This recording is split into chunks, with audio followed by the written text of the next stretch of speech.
Lidero uma organização chamada Nova Geração. Eu sou casado há 13 anos com a mesma mulher.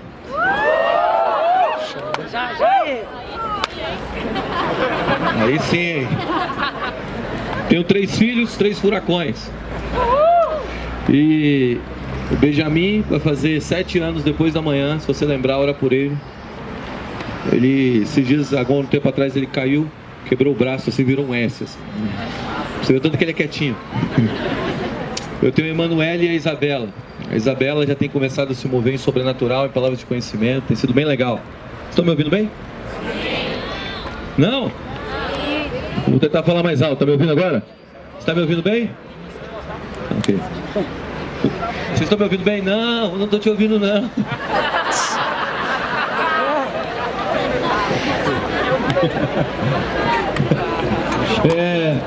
Antes de eu começar a pregar, eu queria ler aqui uns. Eu gosto dessas historinhas de criança. Desculpa, pessoal. E tem umas historinhas de criança aqui que crianças escreveram para Deus. Olha essa aqui. Querido Deus, obrigado pelo meu irmãozinho, mas eu orei pelo cachorrinho. Querido Deus, por favor, me dá um pônei. Eu nunca te pedi nada. Me dá um pônei, por favor, me dá um pônei. Eu gosto dessa aqui também, quer ver? Querido Deus, nós lemos que Thomas Edison foi que fez a luz, a lâmpada. Mas na escola dominical nós aprendemos que foi você. Eu acho mesmo que ele roubou a sua ideia. Só mais uma. Querido Deus, talvez Caim e Abel não se matassem tanto um ao outro se eles tivessem seu próprio quarto. Isso funciona bem com meu irmão. Alguém se identificou aí?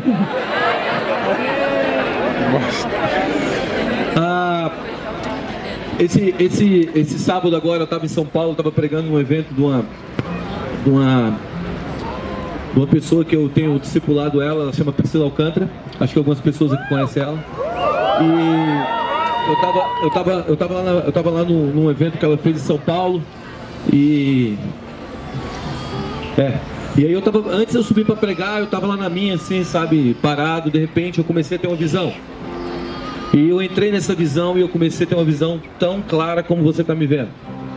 E a visão que eu tive foi, um anjo me pegou, me levou num lugar lá no céu, eu não sei onde é que era, eu acredito que era no céu. E eu entrei num lugar que era uma adega de vinho. E nessa adega de vinho que eu entrei, eu passei por um lugar que tinha uns frascos de vinho aberto. E tinha um vinho aberto e estava escrito assim, ó, 1904 no vinho. E eu virei pro anjo e falei assim, o que é esse vinho aqui? Por que isso aqui está aberto? Aí ele disse assim, ele tirou aquela garrafa de vinho e mostrou para mim e disse assim, ó, 904 foi o vinho que foi derramado no avivamento do país de Gales. E eu andei mais um pouco e de repente tinha uma outra garrafa aberta. E eu perguntei, que garrafa é essa aberta? Ele tirou e falou assim, 1906. Esse avivamento aqui foi o avivamento da Rua Azusa. E eu continuei andando com ele e eu entrei no lugar, naquela adega que era um lugar virgem. Parece que ninguém nunca tinha entrado lá. E tinha uma garrafa de vinho que a sua rolha estava quase para sair. E ele me disse assim, esse é o vinho da sua geração. Eu acredito de verdade que Deus está prestes a derramar um vinho sobre a nossa geração. Agora, deixa eu te falar como isso vai se parecer. Sabe, o reino de Deus é um reino de justiça, paz e alegria. Isso é o tripé do reino. Sempre quando você entende reino de Deus, você tem que entender que o reino tem uma base. E a base do reino é justiça, paz e alegria. Justiça na Bíblia é representado por espada. Paz na Bíblia é representado por sabedoria. Cola aqui comigo. Eu acredito que de verdade Deus está transicionando a nossa geração agora, de uma mentalidade de espada para uma mentalidade de sabedoria. Você lembra quando Davi quis construir o templo, Deus disse para ele, não construa, porque você tem sangue nas mãos?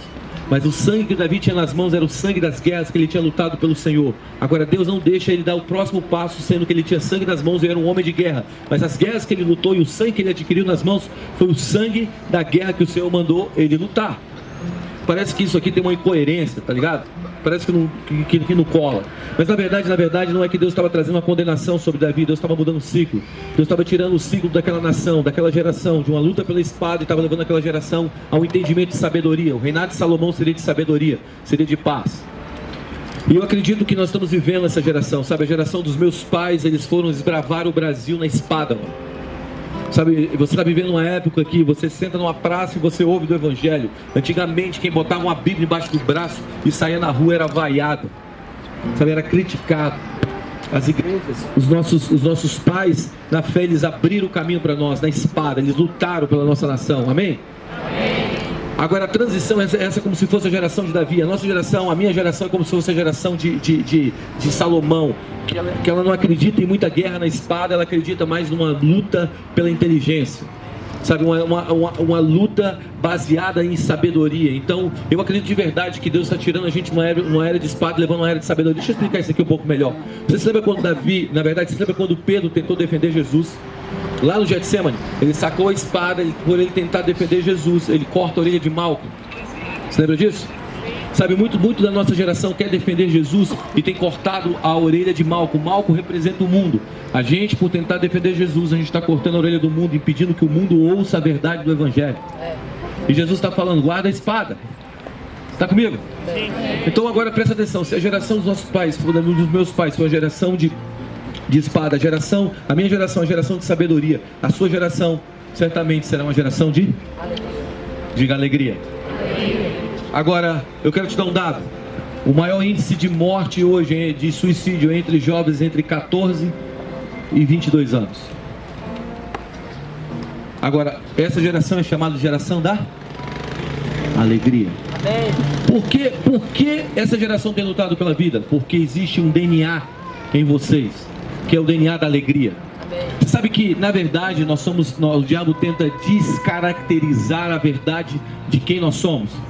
Qual foi o homem mais manso a andar sobre o mundo? Moisés. Por que Moisés não entrou na terra? Porque ele se irou e feriu a rocha. Mas Moisés não era o homem mais manso? Na verdade, o diabo estava tentando descaracterizar a verdade de quem ele era. Qual foi uma das mulheres mais santas que andou com Jesus? A mulher que foi pega em prostituição, em adultério. A verdade é que aquela mulher era uma mulher santa, mas o diabo estava tentando pintar uma imagem nela do que ela não é. O que o diabo está tentando fazer com a nossa geração é tentar pintar uma imagem nela daquilo que ela não é. Vocês são a geração da alegria. Amém. Atos 17, 16, pega a tua Bíblia aí. Diz assim: enquanto Paulo esperava em Atenas, o seu espírito se revoltou em face da idolatria dominante na cidade. Por isso dissertava na sinagoga entre os judeus e os gentios piedosos. Também na praça, diga na praça. Todos os dias entre os que se encontravam ali. E alguns dos filósofos, epicureus e estoicos contendiam com ele, havendo a quem perguntasse: o que diz esse tagarela? Diziam então aqueles homens. E outros: parece pregador de um estranho Deus, pois prega Jesus e a ressurreição dele.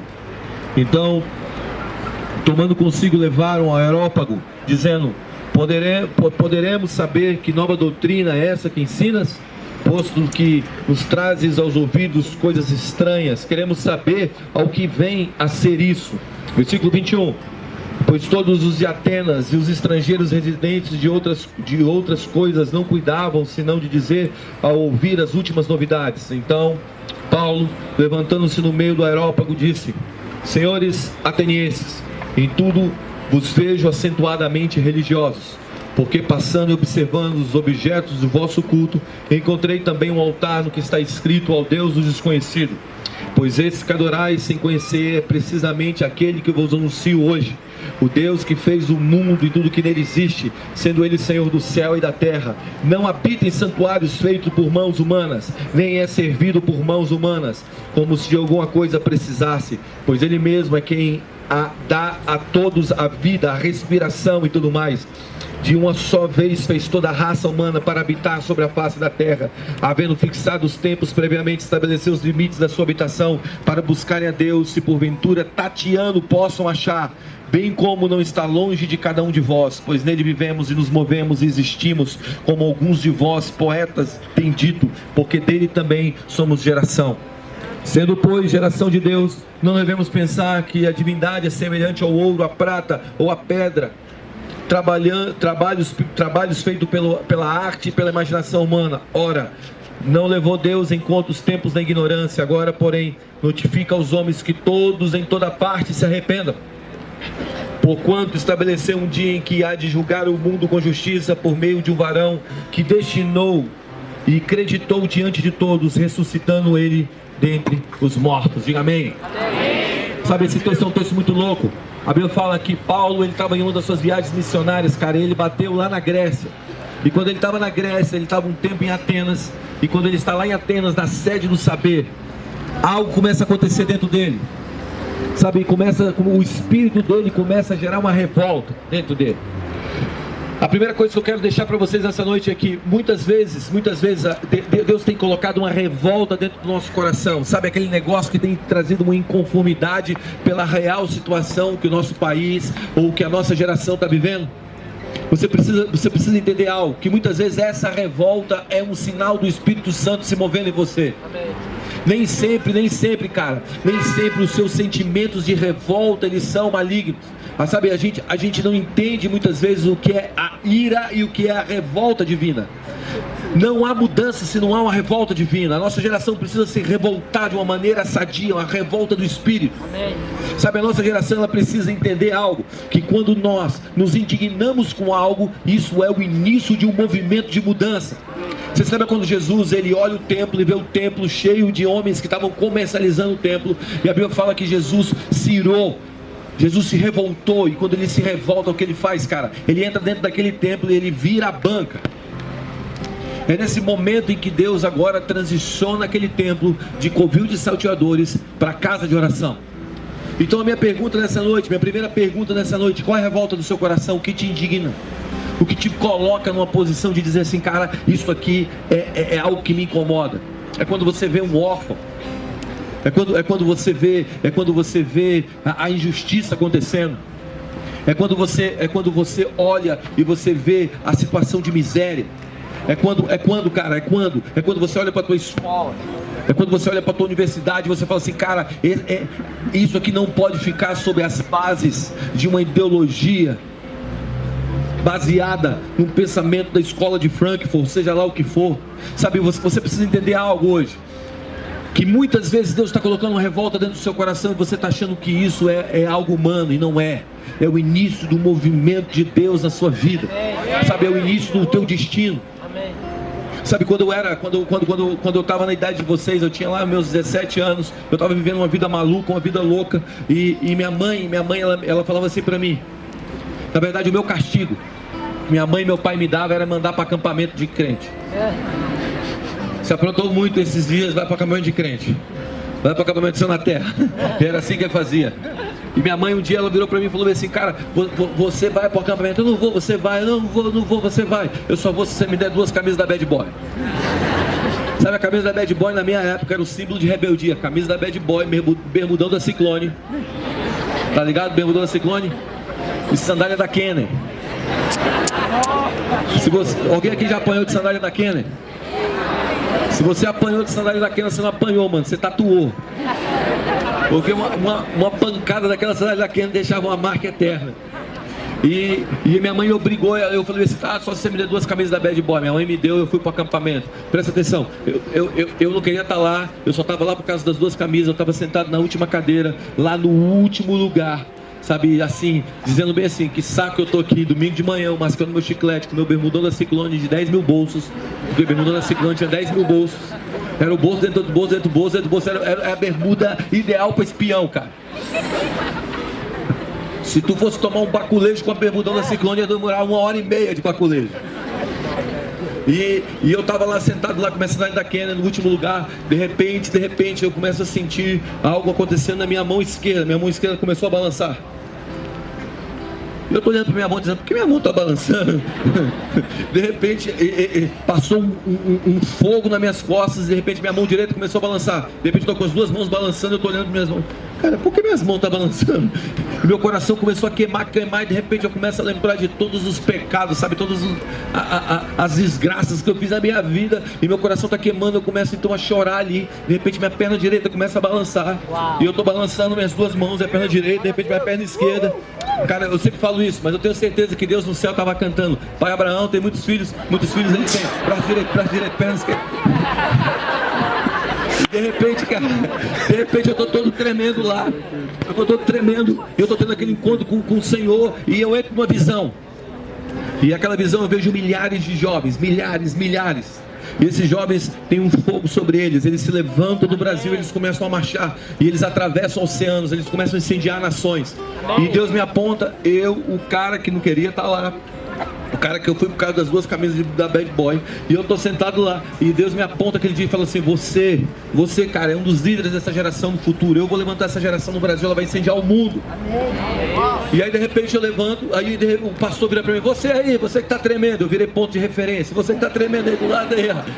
Aí eu levanto e eu vou pra frente, eu tremendo. Eu tô indo pra frente tremendo assim. E eu tô com a camisa da Bad Boy, começo a tirar a roupa no meio da igreja. Não é bom você tirar roupa dentro da igreja, cara? Eu começo a jogar a sandália na Kenny assim, e nego, as irmãs, eu tô chegando quase pelado na frente.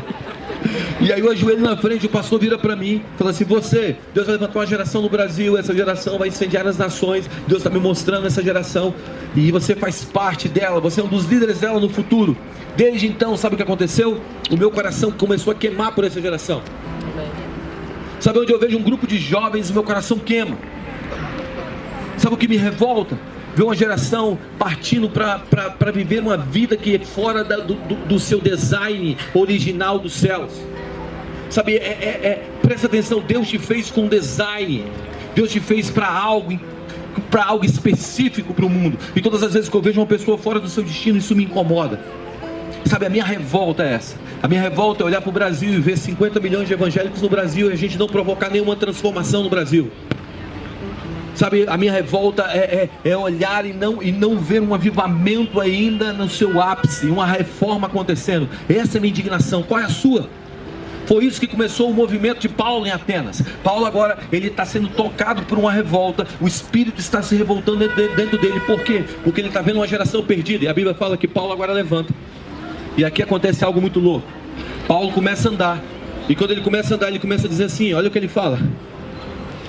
Paulo diz assim, ele começa a dizer, olha o discurso de Paulo, depois de ter falado ali com os epicureus e os estoicos, aí no versículo 21, 22, então levam ele para o Areópago, e ele começa a dizer, em tudo vejo que vocês são acentuadamente religiosos, presta atenção, Paulo está dizendo, vocês aqui, cara, vocês têm os elementos de um culto, vocês têm, sabe o que vocês têm aqui? Vocês têm um altar, vocês têm todos os elementos de uma adoração a um Deus, a um culto, mas vocês não sabem quem é esse Deus desse altar. Sabe qual é o problema da nossa geração, cara? O problema da nossa geração é que a nossa geração tem todos os elementos de um culto. Ela até se reúne em um culto, mas ela é acentuadamente religiosa. Religião é uma droga. Ela conhece a religião, mas não conhece a Deus. Ela conhece a religião, ela tem até o altar, tem até elementos de um culto, tem até uma banda maneira tocando, tem até um pregador legal falando, mas ali naquele lugar não existe uma geração que conheceu a Deus. A minha pergunta é, você conhece a Deus? Você conhece o Deus daquele altar?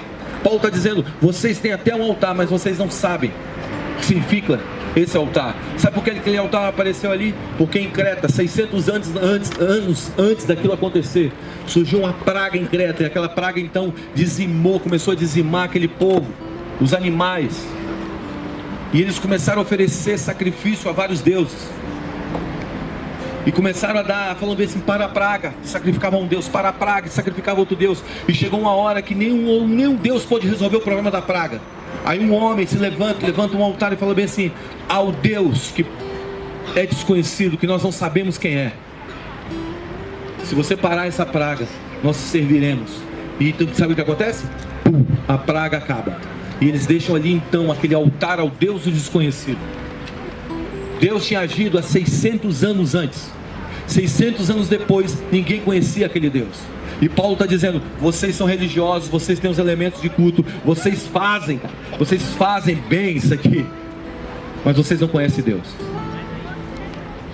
Presta atenção, talvez o teu pai conheceu Deus, talvez a tua família conheceu, talvez o cara que está do teu lado conhece Deus, mas eu quero saber se você conhece Deus. Eu estava participando lá em Goiânia de um painel, estava falando nesse painel, o painel é aquele negócio que bota várias cadeiras assim, e você fica respondendo perguntas que as pessoas jogam para você. E eu tava com um monte de teólogos, sabe? Os caras que estudaram a vida inteira, os caras de cabelo branco. E eu tô sentado lá, mano, assim, eu e os teólogos. E os pastores antigos. E aí, eu pensei que eu ia ser o primeiro da fila, né? Que a pergunta ia vir pra mim. Não veio pra mim, eu fui o último. Eram 5, eu era o quinto. E aí a pergunta foi: qual o principal problema da igreja? Aí o primeiro falou: o principal problema da igreja hoje ela não sabe lidar com dinheiro. Como ela lida com finanças, é errado e tal. O segundo falou: o principal problema da igreja... O principal problema da igreja é que Deus te pega, te batiza com o Espírito Santo nesse caminho. Principal problema, mesmo se você não for crente, seja batizado com o Espírito Santo. É possível isso, é. Confundi, né? Então, o principal problema da igreja é que a igreja não sabe lidar com a comunidade, com a ação social, e lá. A igreja tem sustentado, tem saído descolado da sociedade. E na verdade eles estavam falando tudo que eu ia falar. E quando foi chegando em mim, eu falei: meu Deus, eu não sei o que eu vou falar. E chegou em mim, cara. E chegou em mim, eu falei: eu vou falar o que o primeiro falou, porque ninguém vai lembrar o que o primeiro falou.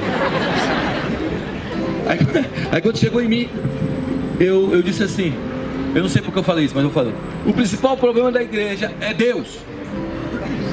Tinha um velhinho do meu lado, cara, mexendo no celular e fez assim, tipo assim: você tá louco, moleque?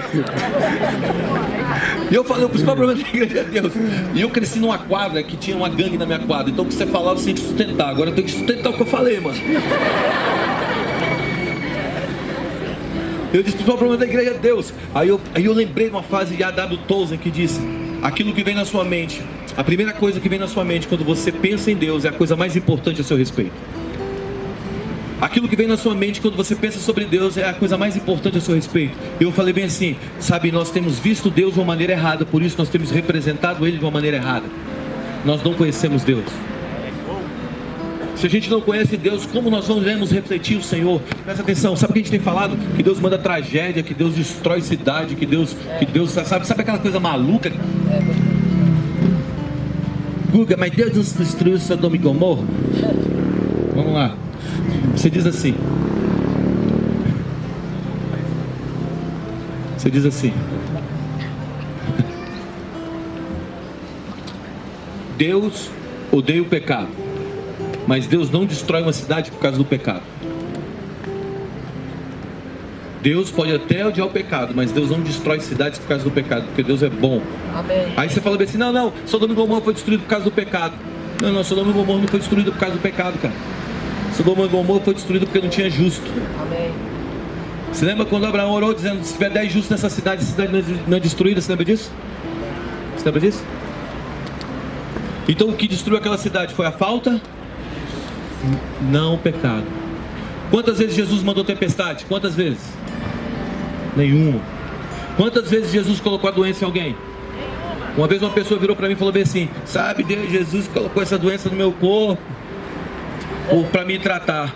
Aí eu perguntei para ela: você está indo no hospital? Eu falei: tô. Então você está indo contra a vontade de Deus, você tem que morrer.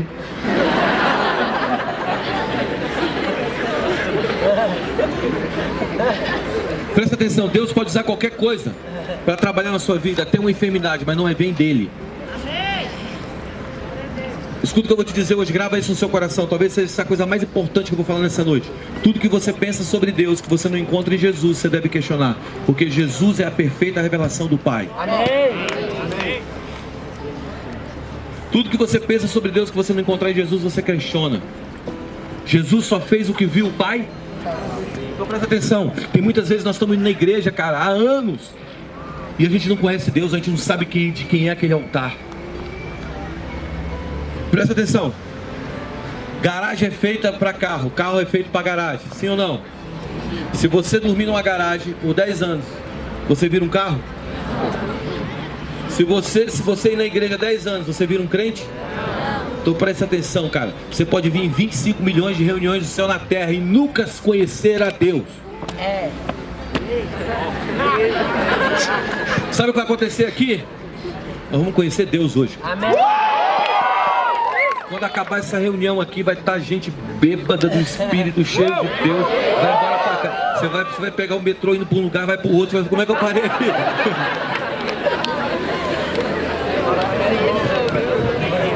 Isso é uma profecia. Se for a consequência de você ficar bêbado, amém. Eu me lembro a primeira vez que eu fiquei bêbado do Espírito. Eu estava cantando, Jesus é um bom companheiro.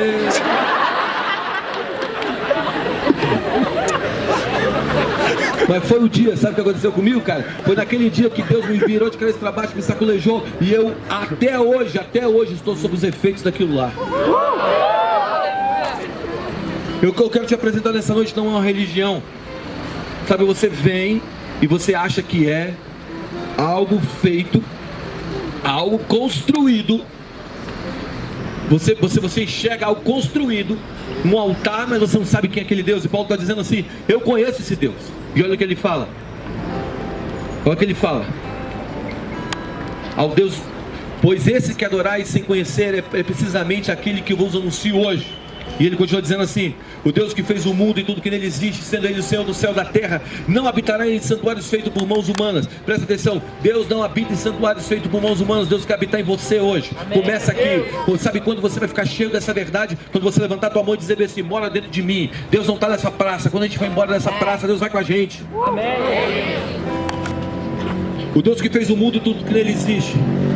E ele diz assim no versículo 25, nem é servido por mãos humanas. Presta atenção, você não pode dar nada para Deus. É engraçado porque a gente pensa que a gente dá algo para Deus, mas na verdade a gente dá algo que Deus colocou em nós, que a gente faz para Ele, e Ele glorifica, e Ele aplaude aquilo que está em nós, que na verdade é dele. É mais ou menos assim, você vai e age em humildade, e Jesus fala assim, uau, você é incrível, cara, você agiu em humildade, mas na verdade a humildade que a gente está agindo é a humildade que veio dele. A gente age em amor e de repente a gente está agindo em amor, cara. E aí quando a gente está agindo em amor, na verdade ele está aplaudindo o amor que é dele em nós. Sabe, nós não podemos dar nada a ele. Tudo é dele, tudo é por ele, tudo é para ele. Porque dele, por ele, para ele são todas as coisas. É igual a minha filha. O meu filho está participando da semana de ciências e ele fez um baiacu, assim, sabe aquele baiacu, aquele peixe gordo que, sei lá como é que é aquele negócio. E aí quem fez o baiacu para a semana de ciências foi minha esposa. Eu cheguei em casa de viagem, ele chegou com o baiacu e disse assim para mim, pai, olha o baiacu que eu fiz.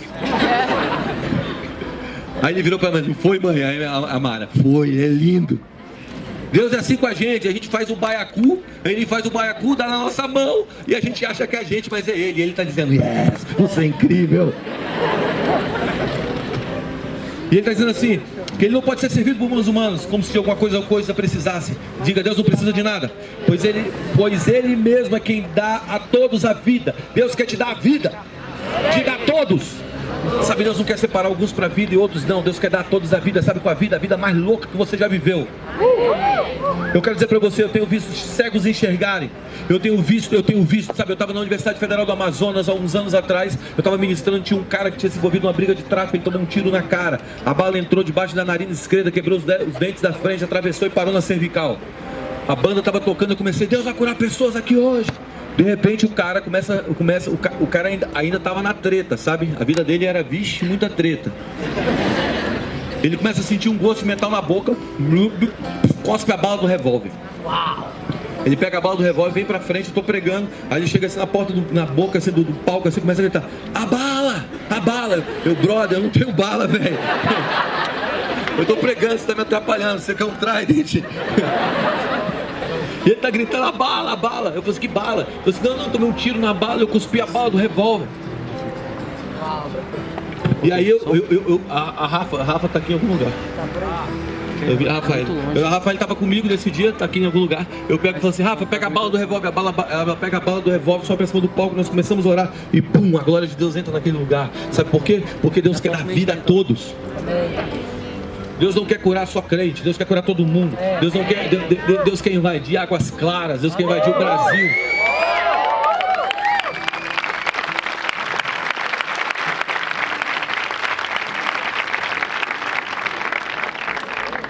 E ele continua dizendo assim, vai embora. Todo mundo que passa te abençoa. E de uma vez ele fez toda a raça humana, havendo fixado os tempos previamente estabelecidos os limites da sua habitação. Presta atenção, Deus estabeleceu os tempos previamente. O que significa isso? Significa que Deus já sabe o fim das coisas. Quantos aqui tem uma palavra de Deus? Quantos aqui não tem nenhuma palavra de Deus? Nunca ouviu uma palavra de Deus sobre a sua vida? Tem alguém? Se você não tem, eu quero te dar uma palavra hoje. Você é um filho amado e seu futuro é glorioso. Você vai mudar essa geração para Jesus. Quantos aqui tem uma palavra de Deus agora? Levanta a mão. Todo mundo tem uma palavra de Deus. Presta atenção, quando Deus fala algo com você, eu tenho falado muito sobre isso. Quando Deus fala com você, Deus não está falando, Deus não está comunicando, Deus está criando. Porque tudo que Deus fala se faz. Você está comigo? Quando Deus disse, Deus haja luz e ouve.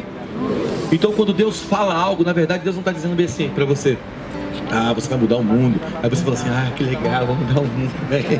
Deus não está machizando. Deus não está te dando uma massagenzinha na tua alma. Deus está criando o futuro. Porque quando Deus fala algo do teu futuro deixa de ser tempo e se torna lugar. Porque tudo que Deus fala se faz. Uau! Presta atenção no que eu vou te dizer. Sabe como Deus cria visão? Deus cria visão pela audição. Muitas vezes você vai ouvir algo diferente que você está vendo. Deus vai falar nos teus ouvidos algo que é diferente daquilo que você está vendo. Isso é louco, por quê? Porque Deus muitas vezes vai te colocar num vale de ossos secos e vai dizer: o que você vê? Eu vejo um vale de ossos secos. Mas você vai começar a ouvir: ossos com ossos, forme carne e tenha vida. Então você está ouvindo algo que você não está vendo. O que Deus está fazendo? Deus está te dando uma visão pela audição. Você está aí? Então muitas vezes você está enxergando algo diferente do que você está vendo. O que significa isso? Significa que Ele já está construindo o futuro para você pelas palavras da sua boca. Aí você fala bem assim: mas Guga, eu ouvi as palavras na época que eu era tora, sabe? Que eu estava bombado no espírito, que eu estava fazendo as coisas malucas, agora eu estou mal. Aí eu quero dizer para você: Deus não sabia que você ia ficar mal?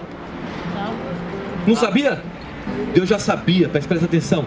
Deus, quando liberou a palavra, Ele já sabia que você ia passar por adversidades, mas mesmo assim Ele continuou acreditando em você.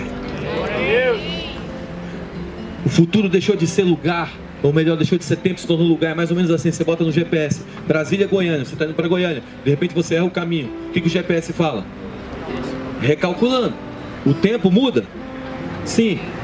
Mas o destino muda? Então o tempo pode mudar para o lugar do teu destino, mas o lugar não será alterado. Porque Deus não é homem para mentir, nem filho do homem para se arrepender. Você está comigo, cara? O que eu estou te dizendo hoje é o seguinte: que Deus está liberando. Deus conhece os tempos, as estações. Então foi Ele que fixou os tempos. E para terminar aqui, ó: para buscarem a Deus, se porventura tateando possam achar. Diga: tateando possam achar. Sabe, é o que eu estou te dizendo. Muitas vezes tatear significa o quê? Significa que você está cego, você está andando, você está tateando. Ainda que você não enxergue hoje Deus da maneira mais clara, comece a tatear. Deus te falou algo, começa a tatear, cara. Foi assim comigo. Deus falava umas paradas malucas para mim. Eu falava assim: quem? Eu? Hoje eu abro minha agenda, eu tenho mais 30 nações abertas. Hoje, se eu quiser fechar minha agenda de todo ano que vem, eu fecho. Sabe, eu tenho uma igreja que eu pertenço, que está em crescimento, em pleno avivamento. Sabe, quando a gente faz reuniões em todo o Brasil, milhares de jovens se juntam. Sabe o que está acontecendo aqui hoje? Avivamento nessa praça. Sabe quando Deus falou isso para mim? Quando eu ainda era uma cana quebrada, um pavio que fumegava, que ninguém acreditava. Você é vida louca, eu era o vida louca. E Deus falou assim: você não é vida louca. Porque quando Deus olhou para Saulo, Deus não viu um perseguidor de cristão, Deus viu as 13 cartas doutrinárias daquele homem. Deus não te enxerga hoje, Deus está te enxergando no futuro. Por isso Ele está liberando o futuro. E ainda que seja tateando, vá atrás dele. Você está entendendo o que eu estou dizendo? Ainda que seja por toque, meio que você não esteja entendendo. É mais ou menos isso aqui. Eu conto essa história e nós vamos mergulhar no Espírito. Lá nos Estados Unidos, na época da Páscoa, eles gostam de fazer... Eu vou muito pra lá, né? Aí eles gostam de fazer o quê? Eles pegam os ovinhos, pintam os ovinhos, cozem os ovinhos, pintam os ovinhos, escondem os ovinhos na casa para as crianças acharem os ovinhos. E numa casa, muitas vezes, tem uma criança pequenininha, tem uma criança maior e tem uma criança muito maior. Então, se você pega os ovinhos e esconde muito bem escondidos, as crianças pequenininhas não acham. Tá comigo? Então, o que eles fazem? Eles chamam as crianças mais velhas e falam bem assim: ei, os ovinhos que estão na mesa de centro e no chão, esses ovinhos são dos seus irmãozinhos ou dos seus priminhos mais novos. Os seus ovinhos estão mais escondidos. E eles saem correndo e começam a buscar os ovinhos na casa. Quem acha os ovinhos primeiro? Diga: os pequenos. O que significa isso, Guga? Significa que quando você nasce para a vida cristã, Deus pega os ovinhos e coloca assim bem na sala. Você já orou e de repente quando você fala bem assim: ah, o primeiro amor, ah, porque eu orava e as coisas aconteciam. Você lembra disso? Quando você orava e de repente você orava e pum, as coisas, pum, pum, acontecia? É porque você era um menininho, pequenininho na fé. Agora você olha e as coisas não acontecem, é porque Deus está escondendo as coisas, porque Ele está te vendo como alguém que cresceu. Chegou a hora de você largar de ser menino. Chegou a hora de você crescer. A maioria das pessoas desviam aqui. Sabe por que Deus não está respondendo as suas orações? Você acha que Ele não está respondendo? É porque Ele está escondendo os ovinhos em algum lugar. A Bíblia fala que a glória de Deus é esconder e a glória dos reis é desvendar. E por que Deus esconde? Porque Deus não quer dar o ouro dele para qualquer um. Ele quer dar para aqueles que têm fome. Amém. Agora deixa eu te dar um negócio. Deus não esconde as coisas de você. Deus esconde as coisas para você. Amém. Então Ele está dizendo, mesmo tateando, cola nele. Ainda que você não entenda totalmente Deus, eu não estou conseguindo te ver. Eu fazia muito isso, eu botava uma cadeira e falava assim, Deus, agora eu quero te ver, senta. Alguém já fez isso? Eu sei que você fez isso. Eu colocava, agora eu quero te ver, Deus, agora eu quero te ver. E Deus nunca apareceu, velho. E eu ficava pensando, será que Deus não existe? Para que busca Deus, porventura, tateando, possam achar. Bem que Ele não está longe de cada um de nós. Diga, Deus não está longe. Pois nele vivemos e nos movemos, existimos, como que alguns de vós, poetas, têm dito, porque dele somos geração. Sendo, pois, geração de Deus, não devemos pensar que a divindade é semelhante ao ouro, ou alguma coisa de imagem. Ora, não levou Deus em conta os tempos de ignorância. Agora, porém, notificai a todos, e eu estou aqui para notificar isso a você, que todos, de toda parte, se arrependam. Que todos que estão nessa praça hoje se arrependam. O que é arrependimento? Para você entender o que é arrependimento, você precisa entender o que é pecado. Pecado é errar o alvo. Deus te fez com design para Ele. Deus não te fez para você ficar em pegação com qualquer moleque. Escuta o que eu estou te dizendo. Deus te fez para que você acerte o alvo. Você está comigo? Deus não te fez, Deus não te fez, cara. Você é uma joia de Deus. Deus te fez para mudar essa geração. E o que é errar o alvo? É o pecado. Agora deixa eu te dar um anúncio. A Bíblia fala bem assim, que nós quando nascemos de novo, nós nascemos para Cristo, no pecado já não faz parte de nós. Não é isso que a Bíblia fala? Mas se porventura nós pecarmos, nós temos um advogado. Então é mais ou menos assim, você está indo, pecado é errar o alvo. Então você está indo aqui, você errou o alvo. Se você errar o alvo, você cai em quem? No advogado. Então mesmo você errando o alvo, você vai cair no colo e nos braços de Jesus. Uma coisa que você precisa entender, se você errou o alvo, você vai cair no colo de Jesus. Se você acertou o alvo, você vai cair no colo de Jesus. Se você correr, o bicho pega. Se você ficar, o bicho come. Se a gente correr ou ficar, Jesus vai nos encontrar.